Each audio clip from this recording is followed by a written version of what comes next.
في إطار الاحتجاجات التي شهدتها منطقة أكادير وضواحيها، وبتاريخ 1 أكتوبر 2025 تجمهر مجموعة من الأشخاص من مختلف الأعمار بمركز مدينة القليعة. بداية هذا التجمهر عرف مجموعة من التجاوزات والانفلاتات الغير قانونية من طرف المتجمهرين الذين كانوا أغلبهم من القاصرين المدججين بالأسلحة البيضاء والعصي الخشبية والحجارة، حيث عمدوا إلى إلحاق خسائر مادية بمجموعة من السيارات الخاصة للساكنة وكذا حافلة لنقل المسافرين، كما ألحقوا الخسائر بواجهة مجموعة من المحلات التجارية بالشارع العام، وقاموا بقطع الطريق العمومي في وجه مستعمليه بواسطة حاويات النفايات. بعد ذلك تعالت النداءات وسطهم بضرورة التوجه نحو مركز الدرك الملكي بالقليعة، حيث كان عددهم أكثر من 200 شخص. وفي إطار المحافظة على الأمن والنظام العامين تم تشكيل نظام للحماية بالمركز وجنباته نظرا لتوفر المركز على مستودع الأسلحة والذخيرة الحية على أنواعها. هذا وقام المتجمهرون بإضرام النيران بمكتب نائب قائد المركز عبر نافذته الخلفية والباب الرئيسي للمركز، حيث تم استعمال وسائل إطفاء الحريق في مناسبتين، إلا أن المتجمهرين عاودوا إضرام النار بالرغم من إطفائها، وهو ما نتج عنه تعرض المركز لخسائر مادية جسيمة جراء تعرض مجموعة من المعدات للإتلاف، من ضمنها كاميرا المراقبة المثبتة ببوابة المركز، فيما تعرض الباب الرئيسي للتخريب وتجهيزات أخرى لم يتم جردها نظرا للحالة التي أصبح عليها المركز آنذاك.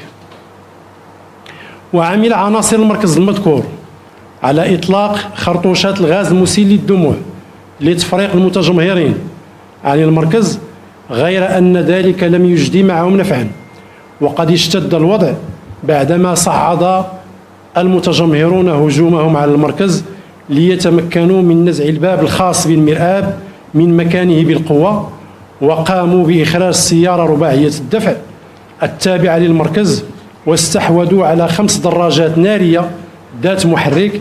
بعدها قاموا بإضرام النار فيها وسط الطريق العمومي، وقاموا بتطويق المركز من جميع الجهات، وأصيب 8 عناصر من الدرك الملكي، 3 منهم أصيبوا بجروح بليغة و5 عناصر بجروح خفيفة.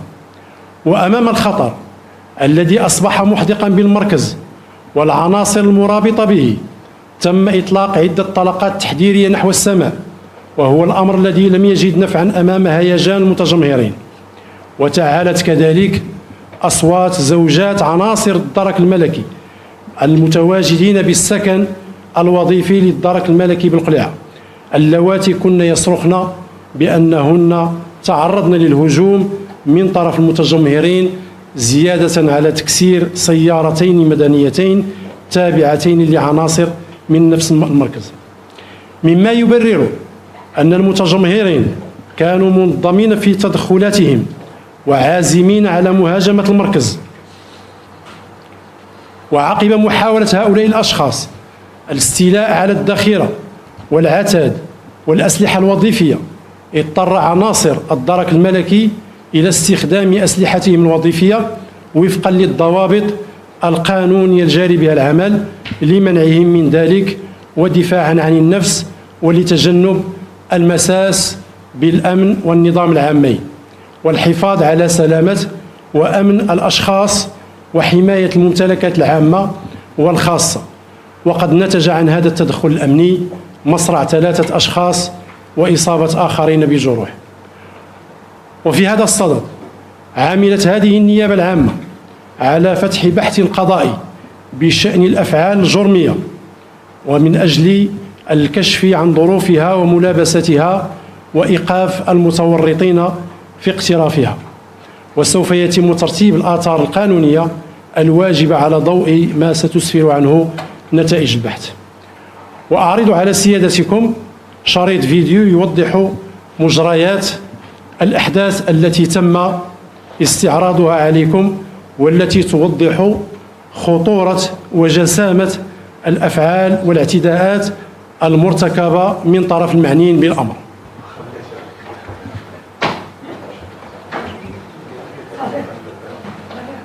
الفيديو الذي تم عرضه عليكم يتضمن الصور الحقيقية للمتجمهرين الذين حاولوا اقتحام مركز الدرك الملكي بالقليعة، والذين كان عددهم يتجاوز 200 شخص ويستعملون الأسلحة، وكما ترون على الشاشة يعملون على إيقاد النار في جنبات المركز ويحاولون اقتحامه من أجل الدخول إليه والاستيلاء على ما يتواجد داخله من معدات وآليات، ومنها الأسلحة النارية التي تتواجد داخل المركز. غدير المونتاج ياك؟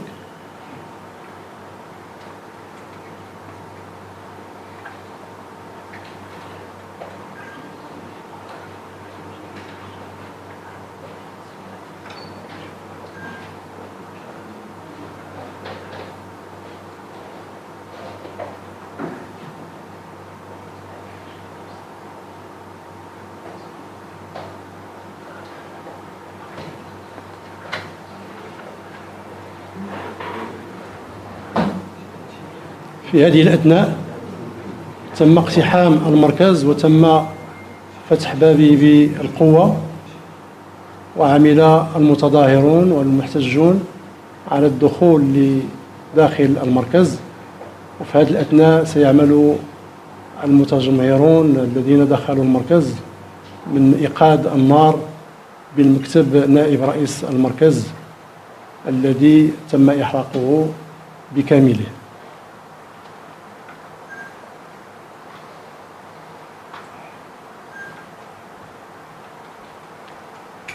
العناصر الأمنية المتواجدة داخل المركز أو المرابطة داخل المركز يستعملون أسلحتهم المطاطية من أجل الدفاع عن أنفسهم، لأنهم أصبحوا محاصرين داخل المركز.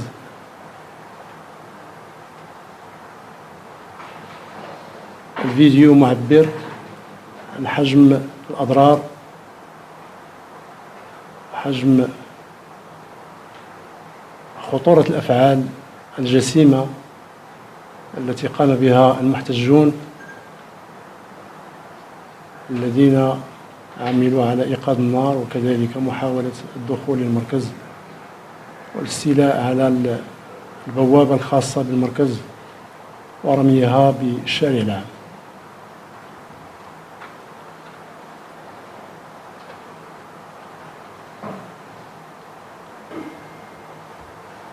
حضرات السيدات والسادة الأفاضل، إن النيابة العامة انطلاقا من جسامة وخطورة الأفعال الإجرامية المرتكبة من طرف الأشخاص الذين حاولوا اقتحام المركز، والذين كذلك حاولوا الاستيلاء على الأعيرة والذخيرة النارية والأسلحة المتواجدة بالمركز، والاعتداء على العناصر الأمنية الذين تضرروا وأصيبوا بجروح بليغة، الذين نقلوا للمستشفى من أجل تلقي العلاج وأنهم ما زالوا في إطار الاستشفاء.